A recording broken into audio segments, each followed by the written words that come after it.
Hello everyone, welcome back to a Slope Nation video. I'm your host, Slope Nation. Sorry it's been a while, I had a cold. Anyways, to learn how to play Slope, you need to start off by learning how to use the terminology, the vocabulary that exists for this game.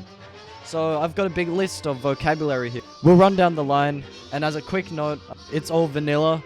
There will be no stacking, no modding in this tutorial. We'll get to that later. Anyways, I guess we'll start off with some features. You've got the line, which is the part you ride on. The background, which are the towers in the background. They don't do anything, you can clip right through them.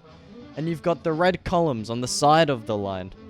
You can run into them, it's especially a trouble with stacking, but we'll get into that later.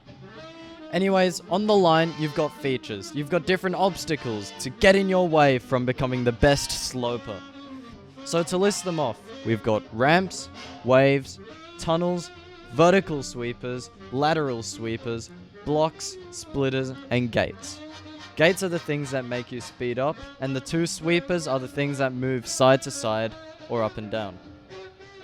So beyond the line itself, there's a number of moves you can do in the slope terminology.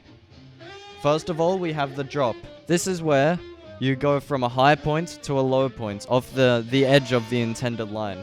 This can be anything. It can be from the ramps to the splitters, or more useful, the waves to the vertical sweepers. And we'll get to why you want to do that in another video. Next up, you have the bash. Okay, there's several types of bashes. You can have floor bashes, tunnel bashes, and drop bashes. Floor bashes are pretty much random. You can't really choose when they happen. It's a glitch. Tunnel bashes are when you hit the perfect speed to hit the edge of the next tunnel. And this is great for losing speed, which is basically the point of bashing. It's for losing speed. Because when you're past, say, level 70, it's often too fast to comprehend. And finally, drop bashes are probably the hardest single move you can do in Slope. It's where you drop and you hit the edge of a wall. It is spectacular. Now a skip. Skip is simply when you miss a portion of the map. That can be just a single section, it can be a full section. Pretty self-explanatory. Neos are where you actively skip a section by going around it, by using the arrow keys to move out and then back in onto the line. An int, short for intentional, it's where you die on purpose. A void, it's where you die by falling. That's something you don't really want to do, especially not on a stack. Now there's some other, perhaps more glitchy things that exist.